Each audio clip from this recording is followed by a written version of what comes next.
नमस्कार दोस्तों, आज डेट है 6 मई 2022। स्वागत है आपका दैनिक जागरण के न्यू डिस्कशन में। ठीक है, वो टॉपिक है कि जम्मू कश्मीर में जो वेव के लड़के, तो मतलब कि आप समझिए कि जम्मू कश्मीर पहले क्या हुआ करता था, राज हुआ करता था। ठीक है, तो इसके पास एक स्पेशल दर्जा था जो आर्टिकल संविधान के आर्टिकल 370 के तहत इनको दर्ज था। ठीक है, परंतु केंद्र सरकार के द्वारा इस आर्टिकल को, ये जो विशेष दर्जा जो था इनके पास विशेषाधिकार, इसको ख़त्म कर दिया गया। जब इसको समाप्त कर दिया गया तो जो राज्य था उसको दो भागों में बांट दिया गया। जेके को, जम्मू कश्मीर को दो भागों में बांटा गया। दो भाग कौन कौन सा हो गया? एक हो गया लद्दाख, एक हो गया जम्मू कश्मीर। अब ये लद्दाख और जम्मू कश्मीर को बना दिया गया केंद्र शासित प्रदेश, केंद्र शासित प्रदेश बना दिया गया। ठीक है, अब यहाँ पे एक्चुअली क्या है कि केंद्र शासित प्रदेश में भी जो जम्मू कश्मीर है उसमें प्रावधान किया गया कि यहाँ पे क्या होगा, विधानसभा होगा, विधानसभा होगा। तो विधानसभा होने के लिए आपको तो विधानसभा के लिए तो सीट बनानी पड़ेगी ना, कितना विधानसभा होगा, क्योंकि पहले तो लद्दाख साथ में रहता था तो पहले तो सीट की संख्या अलग थी, अब सीट की संख्या अलग है। तो इसके लेके जो सीट का कितना विधानसभा में, राज्यसभा में कितनी सीट होनी चाहिए, लोकसभा के लिए कितनी सीट होनी चाहिए, तो इसके लेके जो फैसला लेता है, ये फैसला लेता है परिसीमन आयोग। इसके लेके परिसीमन आयोग को बनाया जाता है। तो अभी हाल ही में परिसीमन आयोग ने अपना रिपोर्ट जारी किया है। इस आयोग को बनाया गया था, इन्होंने रिपोर्ट जारी किया है। रिपोर्ट में बताया गया है कि यहाँ पे कितने होंगे, 90 सीट। ठीक है, 90 सीट होंगे और 5 राज्यों को फिर से पुनर्गठित करके, लोकसभा के 5 सीट थे उसको भी फिर से पुनर्गठित किया गया था। ठीक है, अब हमारे लिए इम्पोर्टेंट क्या है? इम्पोर्टेंट ये है, देखिए 83 को बढ़ा के कर दिया गया 90। आपको उतना याद करने की ज़रूरत नहीं है। ठीक है, इतना फैक्ट आपको जो जानने की ज़रूरत है वो जानने की ज़रूरत है परिसीमन आयोग। आयोग का कार्य क्या होता है? परिसीमन आयोग का तात्पर्य है कि राज्य में या फिर लोकसभा में, ठीक है, राज्य विधानसभा या फिर लोकसभा में जो निर्वाचन क्षेत्र होगा इसकी सीमाओं का निर्धारण करना। ठीक है, उसके बाद इसमें इन्होंने लोकसभा और राज्यसभा को परिवर्तित करते हैं, सीमा को परिवर्तित करना, सीमा को निर्धारण करना। तो ये सारा काम इनका परिसीमन आयोग का होता है। परिसीमन आयोग का उद्देश्य क्या होता है? परिसीमन आयोग का उद्देश्य होता है कि समय के साथ, ठीक है, समय के साथ जनसंख्या में बदलाव के साथ साथ नागरिकों को एक सुनिश्चित किया जाए। ठीक है, प्रतिनिधित्व को, समान प्रतिनिधित्व को सुनिश्चित किया जाए। ठीक है, तो इसके लिए क्या बनाया जा रहा है? परिसीमन आयोग ये कार्य करती है। पहला कि जनसंख्या के आधार पे जो समान प्रतिनिधि सुनिश्चित करना इनका एक उद्देश्य है। ठीक है, उसके बाद है जनसंख्या के आधार पे निर्वाचन क्षेत्रों को उचित विभाजन करना। किसके आधार पे? जनसंख्या के आधार पे निर्वाचन क्षेत्रों को इसमें उचित विभाजन किया जाता है। उसके साथ साथ हमारे यहाँ पे जो प्रावधान है, प्रावधान ये है कि अनुसूचित जाति और जनजाति के जो लोग हैं उनको उनके हितों की रक्षा करने के लिए, अनुसूचित वर्ग के लिए हितों की रक्षा करने के लिए सीट को आरक्षण करने का प्रावधान है। तो ये जो सीट का आरक्षण करने का प्रावधान जो होता है, ये जो फैसला देती है कौन से सीट को आरक्षित किया जाए, ये फैसला दिया जाता है किसके द्वारा? ये परिसीमन आयोग के द्वारा दिया जाता है। अब परिसीमन आयोग का पहले जो नाम हुआ करता था वो हुआ करता था सीमा आयोग। सीमा आयोग को नाम बदल के रख दिया गया परिसीमन आयोग। ये प्रत्येक की जनसंख्या के संविधान के संसद के द्वारा ये 82 के अंतर्गत आता है, तहत परिसीमन आयोग को लागू किया गया है। तो ये याद रखेंगे कौन से आर्टिकल के तहत आता है? 82 परिसीमन आयोग। परिसीमन आयोग की नियुक्ति कौन करता है? राष्ट्रपति के द्वारा इसकी नियुक्ति की जाती है। इसकी संरचना क्या है? संरचना में एक अध्यक्ष होंगे। अध्यक्ष कौन होगा? उच्चतम न्यायालय के, मतलब कि अवकाश प्राप्त न्यायाधीश, मतलब अवकाश प्राप्त न्यायाधीश का मतलब होता है रिटायर्ड। जो रिटायर्ड जज होते हैं ना, न्यायाधीश, वो इनके अध्यक्ष होंगे। उसके साथ साथ इसके कुछ सदस्य होते हैं, जैसे मुख्य निर्वाचन आयुक्त होते हैं, ठीक है, चुनाव आयुक्त जो होते हैं, ठीक है, चुनाव आयुक्त होते हैं। उसके बाद संबंधित राज्यों के आयुक्त होते हैं। एक तो ये चुनाव आयुक्त हो गए, ठीक है। उसके बाद है राज्य चुनाव आयुक्त, ठीक है, जिस राज्य से संबंधित है, जैसे जम्मू कश्मीर है तो जम्मू कश्मीर के चुनाव आयुक्त होंगे, ठीक है। उसके बाद कुछ सहयोगी सदस्य भी होते हैं, ठीक है। 10 सहयोगी सदस्य को नियुक्त किया जाता है, 5 लोकसभा के और 5 राज्य विधानसभा से संबंधित होते हैं, ठीक है। तो ये हमने देख लिया। चलिए नेक्स्ट आर्टिकल की ओर चलते हैं। नेक्स्ट आर्टिकल इस पेज के अंतर्गत नहीं है, इस पेज के अंतर्गत है। ये जीएस पेपर 2 के लिए था। अभी हमने भी जो भी डिस्कस किया ये भी जीएस पेपर 2 के लिए है, ठीक है, पॉलिटी का। नेक्स्ट आर्टिकल देखते हैं। नेक्स्ट आर्टिकल राजद्रोह कानून वाला है ये यदि कल का डिस्कशन आपने नहीं देखा होगा तो कल के डिस्कशन में मैंने इसको अच्छे से डिटेल से डिस्कस कर लिया है, तो इसको आप डिस्कस कर लीजिएगा, तो फिर हम आज डिस्कस नहीं करेंगे। चलिए नेक्स्ट आर्टिकल की ओर चलते हैं। नेक्स्ट आर्टिकल इस पेज में है कि अभी भारत और फ्रांस के राष्ट्रपति के बीच में, भारत के प्रधानमंत्री फ्रांस के राष्ट्रपति के बीच में बैठक हुई। बैठक में ये चीज़ें आई कि अफ़गानिस्तान की जो धरती है ना वो आतंकवाद के, ठीक है, आतंकवाद के लिए इस्तेमाल नहीं किया जाए, इसको लेके दोनों जो देश है वो परिपक्व है, तो इसी चीज़ को लेके बात की गई थी। चलिए नेक्स्ट आर्टिकल की ओर चलते हैं। नेक्स्ट आर्टिकल इस पेज में नहीं है, नेक्स्ट आर्टिकल इस पेज के अंतर्गत भी नहीं है। आज के लिए ना, आज उतना ज़्यादा इंपॉर्टेंट आर्टिकल है नहीं, ठीक है। एक ये है कि विश्व में ना फार्मास्यूटिकल जो है वो बना भारत, ठीक है, तो इससे संबंधित है ये आर्टिकल। ये क्यों वृद्धि हुआ, वृद्धि होने के कारण क्या है, तो इसमें निरंतर वृद्धि हो रही है, कंपनी जो है ना उस कंपनी में वृद्धि हो रही है, जिससे कि भारतीय फार्मा कंपनी जो है ना द्वारा मजबूत वैश्विक छवि मतलब कि एडॉप्ट किया जा रहा है, ठीक है। कंपनी की गुणवत्ता को अच्छी गुणवत्ता हो रही है, जिससे कि प्रतिस्पर्धा हो सके, कंपटीशन में हो सके, दाम भी कम हो रहा है, ठीक है। तो इस तरह से इस फॉर्म के बारे में बताया गया है। ओके, इसमें जो बताया गया देखिए 13-14 में, राइट, इसका जो निर्यात था वो 60,000 के 90,000 के आसपास था, लेकिन वहीं आप देखेंगे 21-22 के दौरान क्या है, 1,83,422 करोड़ हो गया ये आंकड़ा। तो ये देखिए कितने रुपये का, कितने अमाउंट की बढ़त हुई है, ठीक है। तो इससे ही पता चलता है कि हमारी कंपनी जो है ना कितनी ज़्यादा बूम कर रही है, राइट। तो ये सारी चीज़ें आप देख लेंगे, पहले निर्यात दर, ये दर में वृद्धि हुई है। ओके, चलिए नेक्स्ट आर्टिकल की ओर चलते हैं। नेक्स्ट आर्टिकल इस पेज में नहीं है, इस पेज के अंतर्गत नहीं है। एक आर्टिकल ये है दल बदल कानून से संबंधित। इस आर्टिकल को हमने पहले भी डिस्कस किया था, लेकिन फिर आज से डिस्कस कर लेता हूँ। ये जीएस पेपर 2 के लिए आपके लिए इंपॉर्टेंट है, ओके, पॉलिटी का। आप मुझे एक क्वेश्चन का आंसर बताइए कि दल बदल कानून क्या होता है, ठीक है। देखिए दल बदल कानून का मतलब ये होता है कि बेसिक टर्म है, जब हमारा देश आज़ाद हुआ, ठीक है, तो उस समय एक कांग्रेस पार्टी हुई करती थी, ठीक है, कांग्रेस पार्टी हुआ करता था।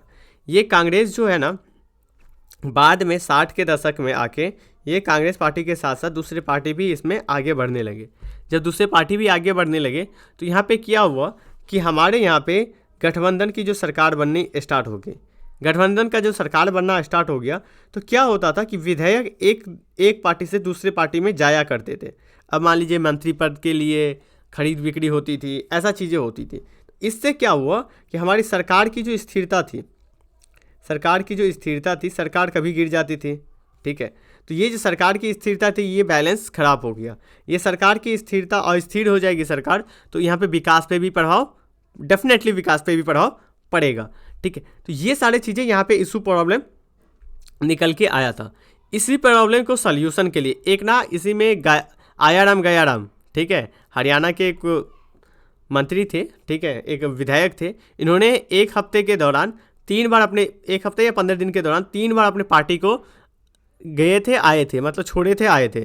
तो इसमें यही चीज़ें किया गया था कि उसी समय एक चीज़ें निकल के आई सामने कि सरकार को, मतलब कि सरकार क्या करे, सरकार की स्थिरता प्राप्त करने के लिए कोई एक कानून बनाया जाए, ठीक है।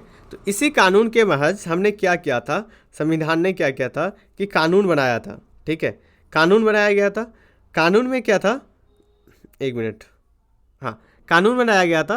कानून को दल बदल करने के लिए, ठीक है, दल बदल जो होता है ना उसमें इसको रखा गया था कि आप दल बदल नहीं कर सकते, राइट, दल बदल नहीं किया जा सकता। जिसमें क्या है कि आप किसी पार्टी को छोड़ के दूसरे पार्टी में यदि जाते हैं तो आपके ऊपर दल बदल लग जाएगा, आपकी सदस्यता खत्म हो जाएगी, ठीक है। तो इस तरह का है। इसको लेके भारत के संविधान में जो प्रावधान दिया गया है ये 1985 में इसको लेके कानून बनाया गया था। 10वां जो अनुच्छेद है, अनुसूची है, 10वां जो अनुसूची है, इसमें दल बदल निरोधी कानून बनाया गया था, ठीक है। अब हम आते हैं हाल के कंटेस्ट पे। हाल में कंटेस्ट क्या हुआ है, देखिए हाल में अभी जो हमारे उपराष्ट्रपति है वेंकैया नायडू, उन्होंने बोला है कि दल बदल जो कानून है ना उसमें संशोधन की ज़रूरत है, ठीक है। ऐसा क्यों ज़रूरत है? क्योंकि देखिए दल बदल कानून मैंने अभी बताया था, चर्चा किया था कि दल बदल कानून बनाया गया था कि ये जो सरकार की अस्थिरता है इसमें मजबूती प्रदान करे। जो एक नेता जो है एक पार्टी से दूसरे पार्टी में जाते रहते हैं, विधायक एमपी, इसको रोका जाए। लेकिन क्या हाल के दिनों में ऐसा हमें देखने के लिए मिलेगा? तो राइटर बता रहे हैं नहीं। आप देखेंगे कि बहुत सारे राज्यों में, जिस तरह से आप देख सकते हैं यहाँ पे मध्य प्रदेश की बात की जाती है। मध्य प्रदेश में कांग्रेस की सरकार थी, 22 सदस्य ने किया गया था, ज्योतिरादित्य सिंधिया भी थे उस समय, ठीक है। तो 22 सदस्य बीजेपी में ज्वाइन हो गए थे। तो वहाँ पे क्या हुआ, कमलनाथ का जो सरकार था वो गिर गया और फिर से हमारी जो बीजेपी की सरकार है वो फिर से वहाँ पे बन गई, राइट। उसके बाद हमारी बीजेपी सरकार नहीं, सबकी सरकार है। तो उसके बाद आप गोवा में देख सकते हैं, गोवा में वही चीज़ें हुई 19 में। उसके बाद सिक्किम के अंतर्गत यही हुआ, दल बदल हुआ, ठीक है। कर्नाटक के अंतर्गत यही चीज़ें हुई। तो ये जो दल बदल जो चीज़ें हैं ना, ये चीज़ें चलती आ रही है। ये जब समस्या दल बदल की थी, ये अभी भी औचित्य है, ये कायम है। और जब ये दल बदल कानून हो ही रहा है, दल बदल हो ही रहा है, तो फिर इस कानून का रहना कहाँ तक औचित्य है, कहाँ तक इस कानून को रहना चाहिए? तब तो आपको कानून को ख़त्म कर दीजिए जब आपसे कंट्रोल ही नहीं हो रहा है, राइट। उसके बाद बताया जाता है, देखिए विश्व में हमारी जो लोकतंत्र है ना, आप देखोगे कि विश्व में इस तरह का कोई कानून किसी देश में नहीं है। फॉर एग्जाम्पल आप इंग्लैंड का ले सकते हैं। इंग्लैंड में किसी भी दल में बंद के रहने की आज़ादी नहीं है, ठीक है। इंग्लैंड में ये चीज़ें हैं कि यदि आप व्हीप का विरोध करते हैं, ठीक है, व्हीप जो होता है, व्हीप समझिए, व्हीप क्या होता है?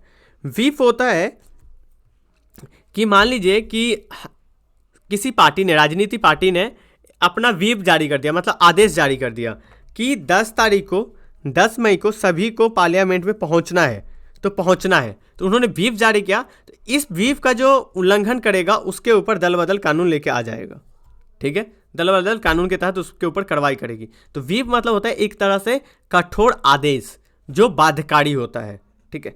तो लेकिन इसमें बताया जाता है कि इंग्लैंड में जो व्हीप का विरोध करता है उसको दल से सदस्यता चली जाती है, लेकिन वो यदि विधायक है या फिर सांसद है तो उसकी लोकसभा से सदस्यता नहीं जाएगी। लेकिन हमारे यहाँ पे क्या है, सदस्यता सरकार पार्टी से भी जाती है, सदस्यता संसद से भी जाती है, दोनों ही चीज़ें जाती है। वही बात की जाती है ऑस्ट्रेलिया में भी, ठीक है, कि यदि व्हीप का पार्टी किया जाएगा तो उल्लंघन सदस्यता समाप्त नहीं होती है, ठीक है।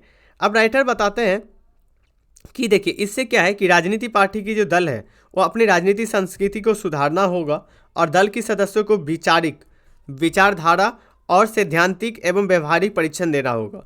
मतलब इस सारी चीज़ों को देने की ज़रूरत है, किसको?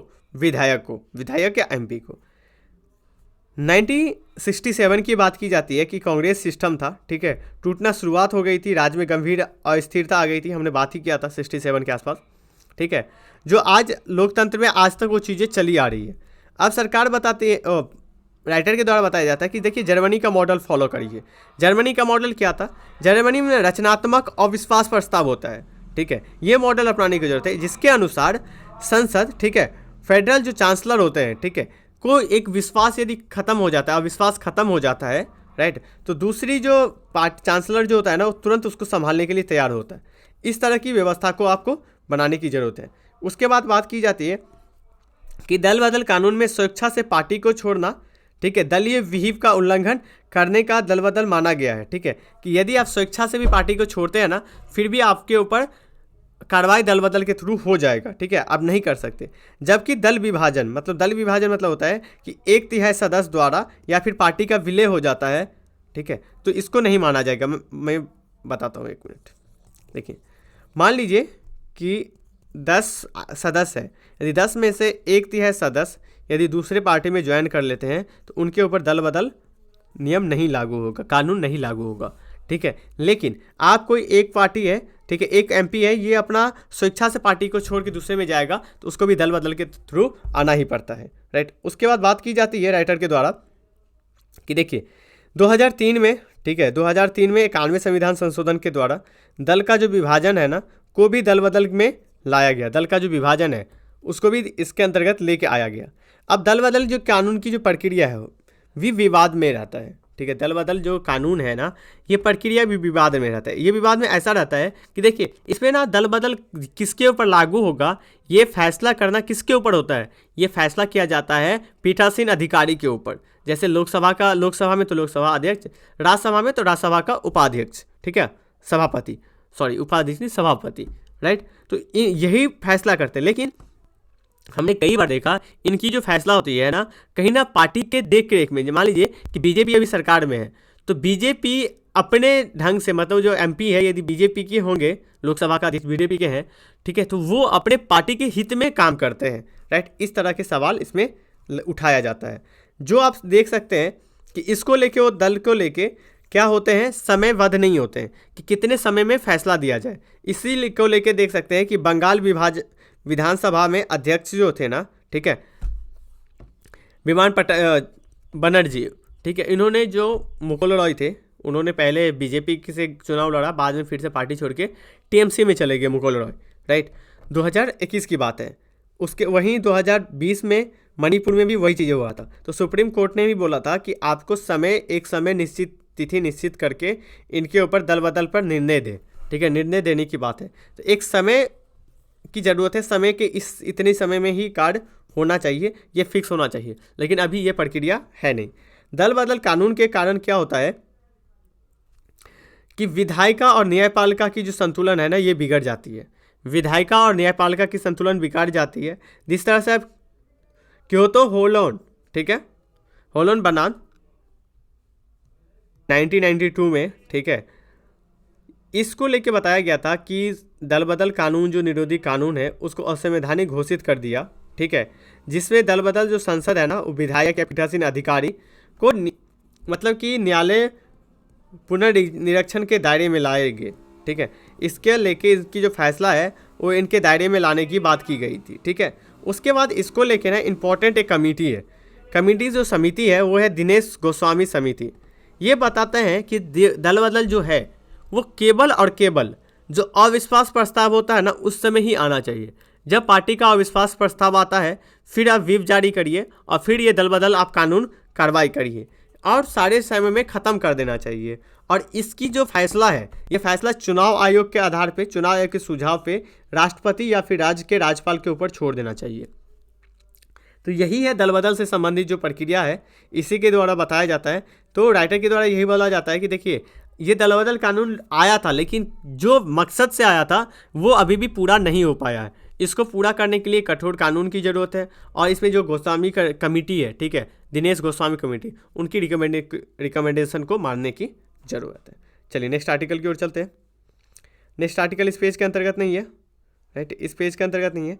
एक ये है कि खुली मंडी में गेहूं की बिक्री को लेकर ना, अभी गेहूं की बिक्री चालू होगी और आपको पता है कि अभी गेहूं का निर्यात ना रूस और यूक्रेन के इशू के कारण मांग बढ़ गई है विश्व लेवल पे, तो इस बार अच्छे दाम मिलने की प्रयास लगाई जा रही है किसानों को, ठीक है। नेक्स्ट आर्टिकल देखते हैं।